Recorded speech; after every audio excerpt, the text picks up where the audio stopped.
जब मैं 22 साल का था, तब पापा ने माँ को दूसरी औरत के लिए छोड़ दिया था। उसके बाद माँ, मैं और मेरे 2 छोटे भाई थे। माँ ने हम लोगों का गुजारा करने के लिए एक घरेलू सहायिका के रूप में काम करना शुरू कर दिया। मैं माँ का समर्थन करने के लिए अजीबोगरीब काम करता था, लेकिन 1 साल बाद मेरी शादी हो गई। बाद में हमारी आर्थिक जरूरतें भी बढ़ गईं। मेरे छोटे भाई सिर्फ 5 और 6 साल के थे। इसीलिए 24 साल की उम्र में मैं इलाहाबाद से मुंबई के लिए निकल गया। मैंने 500 रुपये के वेतन पर दिहाड़ी मजदूर के रूप में काम किया, लेकिन 6 महीने के अंदर ही माँ बीमार पड़ गई। मुझे जल्दी से इलाहाबाद वापस जाना पड़ा। अगले 12 सालों तक मैंने इलाहाबाद में टैक्सी ड्राइवर के तौर पर काम किया। मेरी पत्नी और मेरे बच्चे नहीं थे, इसलिए हमने अपने भाई बहनों को अपना बना लिया। मैंने उन्हें अंग्रेजी माध्यम के स्कूलों में भेज दिया और ट्यूशन भी में डाल दिया।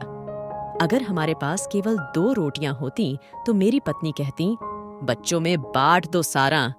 हम दोनों खाली पेट सोते थे, लेकिन यह सुनिश्चित करते थे कि उन्हें अच्छी तरह से खिलाया जाए।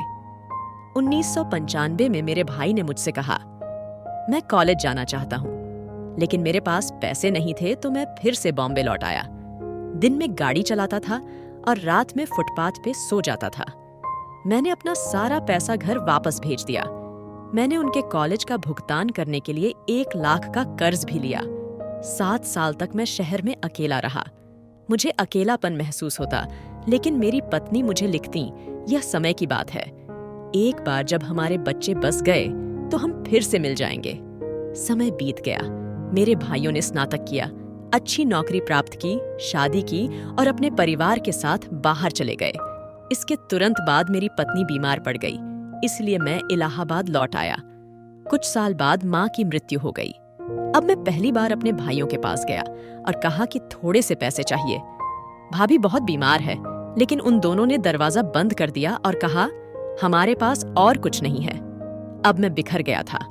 भगवान से भरोसा उठ गया मेरा। मैंने अपना पूरा जीवन उनकी देखभाल में लगा दिया।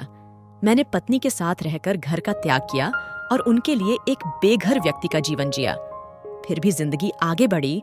अपनी पत्नी की देखभाल के साथ साथ मैंने सफाई कर्मी का काम भी किया। लेकिन 2015 के बाद पत्नी बिस्तर पर पड़ी थी। उसकी दवाएं बहुत महंगी थीं। 6 लाख का कर्जा लेना पड़ा मुझे, लेकिन मेरे भाई मुझसे मिलने नहीं आए, एक बार भी नहीं। 2019 में अपनी मृत्युशैया पर पत्नी ने मुझसे कहा, माफ कर दो उनको, घर पर रहने का मन नहीं कर रहा, इसलिए मैं फिर से बॉम्बे के लिए रवाना हो गया।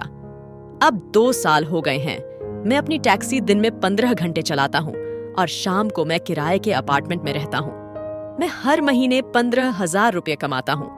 मैं इसका अधिकांश हिस्सा अपने कर्ज और बाकी किराए पर चुकाने के लिए उपयोग करता हूँ। मुझे हर मिनट पत्नी की याद आती है। कभी कभी जब कोई नहीं देख रहा होता है तो मैं हल्का महसूस करने के लिए रोता हूँ।